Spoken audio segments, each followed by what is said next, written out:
Bismillahirrahmanirrahim. Assalamualaikum warahmatullahi wabarakatuh. Selamat pagi anak-anak.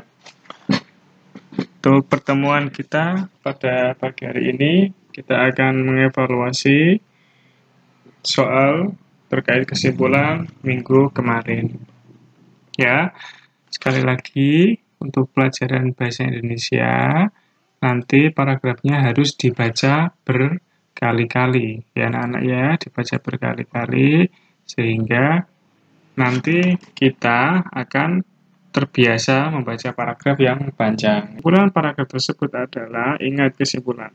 Kemarin sudah dijelaskan, untuk mencari kesimpulan, kita harus tentukan kata kesimpulan dulu. Kalau tidak ada, maka kita cari ide pokok yang disertai dengan ide penjelas. Oke, kita lihat. Kita baca dulu.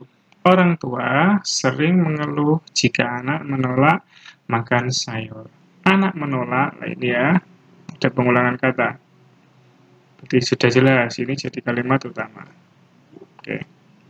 Anak selalu makan sayur karena berbagai alasan. Mereka tidak menyukai bau, rasa, sulit mengunyah, dan menelan sayur. Pada akhirnya orang tua mengalah dengan penolakan anak. Padahal sayur kaya vitamin, mineral, serat, dan senyawa fitokimia yang berkhasiat bagi tubuh. Oleh karena itu, membiasakan anak saat ini mengonsumsi sayur secara rutin sangat penting.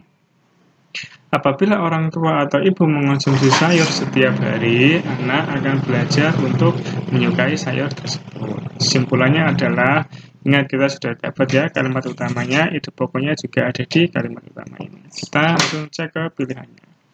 Orang tua yang baik akan mengalah dengan sikap penolakan anak, ini jelas. Masa orang tua baik mengalah dengan sikap penolakan anak? Ini tidak baik. Ya, yang baik ya dia harus, kan di sini jelaskan orang tua atau ibu mengonsumsi setiap hari. Jadi anak nanti juga ikut mengkonsumsi. Yang B, sayur kaya akan mineral, vitamin, dan senyawa fitokimia. Ini juga begitu. Ini tidak ada ide pokoknya ya. Ini kalimat penjelas semuanya ada di sini. Ya, ini penjelas. Jadi salah. Karena kesimpulan itu harus ada ide pokoknya. C, seorang anak menolak makan sayur karena bau, rasa, sulit mengunyah, dan menelannya. Ini hampir boleh ya, karena di sini ada kata menolak ya. Ini ide pokoknya juga. D, seorang anak menolak makan sayur yang mengandung vitamin. Ini juga begitu. Jadi paling betul adalah C sama D, ada menolak, ada menolak. Kalau sudah begini, ini sudah ide pokok, berdua ini ide pokok plus ide penjelas. Maka kita teliti kembali. Karena di sini judulnya itu melatih anak agar suka makan sayur. Dijelaskan tentang penolakan anak. Berarti kita cari ide penjelas. Sini dijelaskan karena bau. Kalau ini menolak makan sayur yang mengandung lah. Dari sini ada sudah kelihatan ya. Penjelas yang bisa mewakili seluruh paragraf itu adalah ya ini.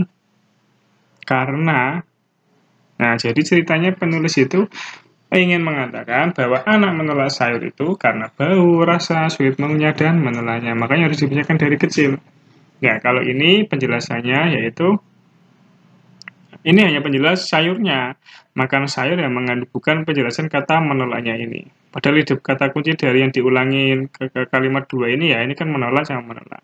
Berarti harus menjelaskan tentang penolakannya ini karena apa. Gitu. Ya, tulis karena apa. Nah, ini harus dibagi. Oke, sekarang kita ke nomor 7. Soalnya sama tentang kesimpulan. Perhatikan paragraf berikut. Sagu dapat diolah menjadi tepung instan. Proses pengolahan pohon sagu, berarti ini ya yang diulangi, kata ini diulangi, menjadi tepung instan melalui beberapa tahap. Sagu diolah menjadi tepung instan. Nah, proses pengolahannya itu beberapa tahap. Petani sagu akan mencari pohon sagu yang kualitasnya baik. Setelah ditebang, kulit batang dikupas dan daging batangnya dipotong-potong sepanjang 50-100 cm. Kemudian, potongan batang sagu ini melewati proses pemarutan. Batang ini digerus menggunakan mesin, diberi air, lalu disaring, diperas, dan menjadi tepung. Proses tersebut diulang beberapa kali agar tepungnya menjadi halus. Seperti ini masih membahas tentang tepung ya, tepung instan ini. Tepung sagu dapat diolah menjadi papeda. Nah, ini papeda tekstur kental. Selain papeda, tepung sagu juga dapat dijadikan olahan makanan tradisional. Oke, kita coba cari. Ini nggak ada kata kesimpulannya, berarti ada di kalimat yang pertama. Sagu dapat diolah menjadi tepung instan. Proses pengolahan sagu ini penjelasan tentang olahan ini. Kita langsung cari aja kesimpulannya. Sagu dapat diolah menjadi tepung instan papeda. Ini oke, hampir betul. B. Petani akan mencari pohon sagu yang bentuknya baik. Untuk ini salah, karena ini hanya ide penjelas, tidak ada ide pokoknya kan ya. Oke. Berbagai makanan tradisional dapat diolah dari bahan dasar tepung sagu. Berarti ini ya, tradisional dari tepung sagu. Ini boleh, betul. Pengolahan sagu menjadi tepung instan melalui beberapa proses yang rumit. Nah, ini di sini ternyata proses yang rumit. Di sini tidak dijelaskan bahwa proses ini adalah rumit. Ingat ya, kalau bahasa Indonesia itu tidak boleh memakai penafsiran sendiri. Kecuali nanti ada soal yang memprediksi, itu baru pakai prediksi kalian. Jika tidak, maka semuanya harus mengikuti teks. Kalau di sini tidak ada yang dikatakan rumit, maka kalian tidak boleh jawab rumit. Maka ini juga salah. Jadi yang hampir betul adalah A sama B. Kita cek.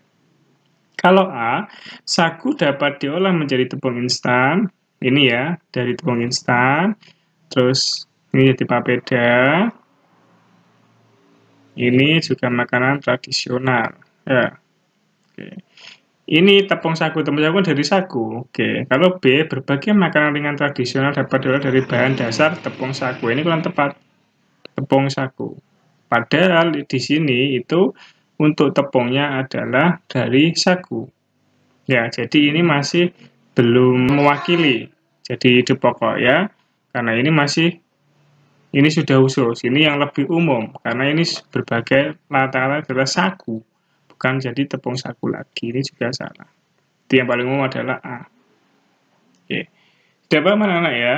Pastikan harus benar-benar paham. Makanya bahasa Indonesia itu membacanya harus berkali-kali. Jangan hanya dibaca 1 kali, 2 kali, kurang anak-anak.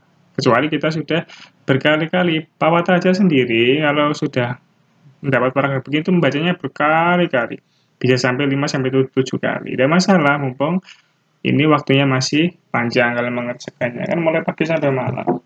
Ya, bagian telat-telat, ayo jangan telat tiap hari, karena namanya sebenarnya hampir sama, yaitu itu aja yang terlambat. Ya, yang nggak terlambat jangan mengikuti. Yang sudah terlambat silakan buru-buru memperbaiki sikapnya. Perhatikan paragraf di bawah ini masih kesimpulan lagi. Musim kemarau 2009 yang tidak kunjung usai menyebabkan kekeringan di Kabupaten Pacitan meluas. Sekitar 40 desa di Kabupaten Pesisir Pantai Selatan mengalami krisis air bersih, ya, karena kekeringan tadi. Jumlah desa tersebut melonjak dibandingkan tahun sebelumnya yang hanya 45 desa.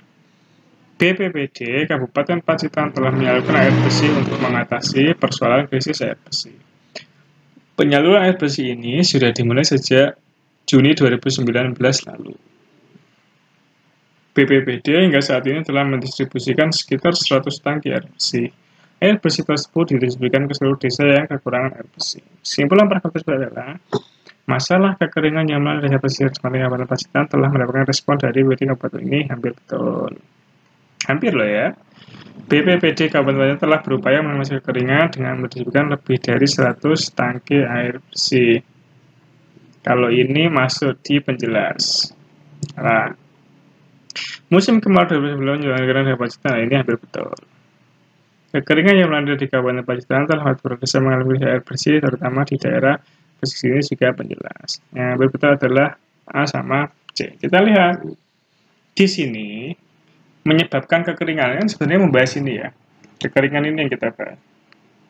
Tapi ini adalah penjelas ternyata anak, penjelas dari musim kemarau, ya kan, musim kemarau benar tidak kunjung usai menyebabkan kekeringan, berarti kan ini yang menjadi penyebab kekeringan, berarti ini yang lebih umum, maka kita cari yang musim kemarau, ternyata C. Lah, karena ini mewakili ide pokoknya, ini ternyata sudah penjelas dari ide pokoknya.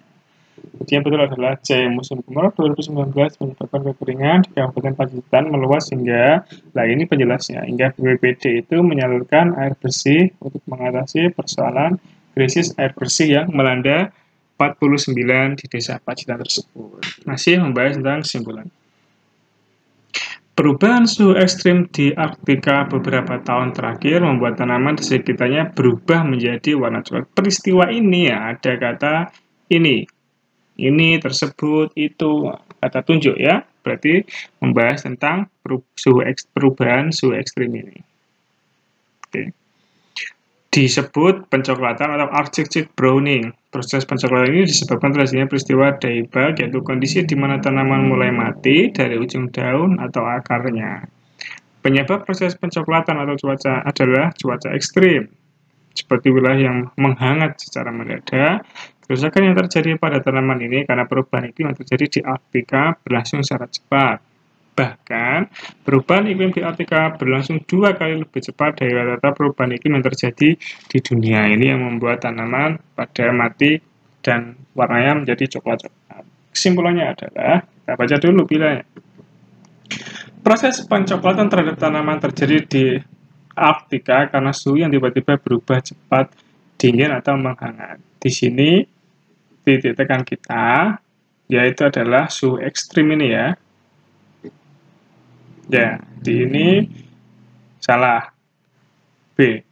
Proses pencoklatan pada tanaman di Arktika karena terjadinya peristiwa dieback lah ini. Ya, ini di tengah-tengah lagi. Nah, ini juga salah. Ini penjelas semua. C. Tanaman di Arktika akhir-akhir ini berubah menjadi coklat. Fakta ini sebabkan oleh peristiwa dieback, yaitu kondisi tanaman. Nah, ini juga penjelas tengah. Tanaman Arktika berubah menjadi warna coklat disebabkan oleh perubahan iklim yang ekstrim. Loh, ini ada ekstrim ya. Tadi kan sudah dijelaskan di sini anak-anak. Karena cuaca ekstrim, ini juga begitu perubahan suhu ekstrim di Arktika beberapa tahun terakhir buat tanaman sekitarnya berubah. Baru dijelaskan perubahan itu berupa apa, disebut apa. Nah, oke, ini sudah jelas ini kalau nomor 9 ini, betul. Saat cuaca panas atau setelah berolahraga, kita merasa haus. Rasa haus muncul karena kita berkeringat. Keluarnya keringat membuat cairan dalam tubuh berkurang. Oleh karena itu, kita harus memenuhi kebutuhan cairan tubuh dengan minum air putih. Jika tidak, tubuh akan mengalami dehidrasi atau kekurangan cairan tubuh. Kesimpulan yang tepat sesuai paragraf di atas adalah kita saat cuaca panas atau saat telah berolahraga kita merasa haus. Rasa haus, ini ada pengulangan kata ya, haus. Kebesaran.